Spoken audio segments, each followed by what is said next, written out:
देव अधिदेव भगवान शिव की कथा कहती है। त्रिकालदर्शी कैलाशी अविनाशी का चरित्र कहता है।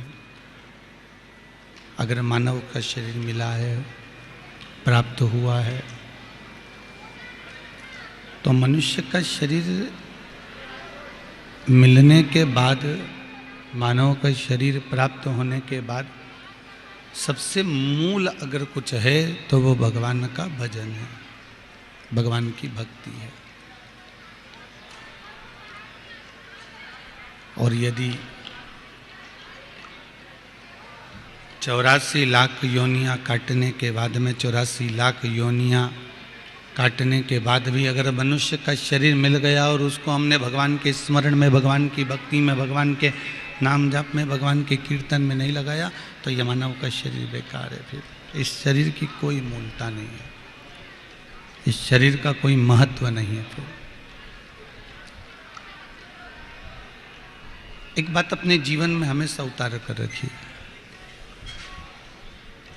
अपने जीवन में एक बात को हमेशा उतार कर रखो कि 2 कारणों से मनुष्य का शरीर प्राप्त हुआ है।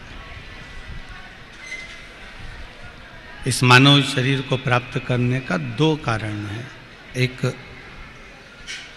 हम जो पूर्व में कर्म कर कर आए हैं उसका भोग भोगने के लिए।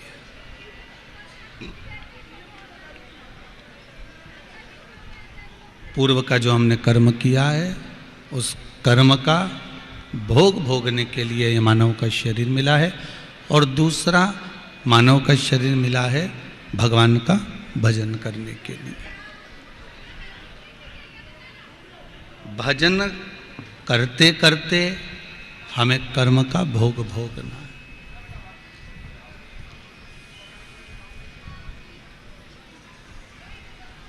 भजन को करते करते हमें कर्म के भोग को भोगना है। तो भजन करते करते कर्म का भोग क्यों भोगना है? शिव महापुराण की कथा कहती है हम जितना जितना भजन करते जाते हैं कर्म का भोग हमें बहुत कुछ भोगना रहता है, पर हमारे को काल भी आता है, बहुत तकलीफ़ें भी आती हैं, कष्ट भी आता है, रोग भी आता है, बीमारी भी आती है।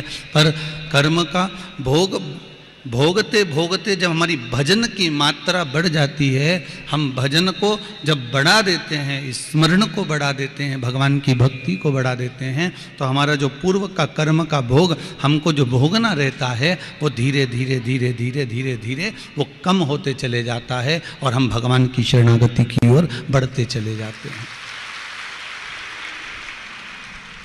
डीले कम करो थोड़ा। भगवान की शरणागति की ओर हम बढ़ते चले जाते हैं। कर्म भोगो, साथ में भजन भी करो। मिला है शरीर, बड़ी मुश्किल से मिला है।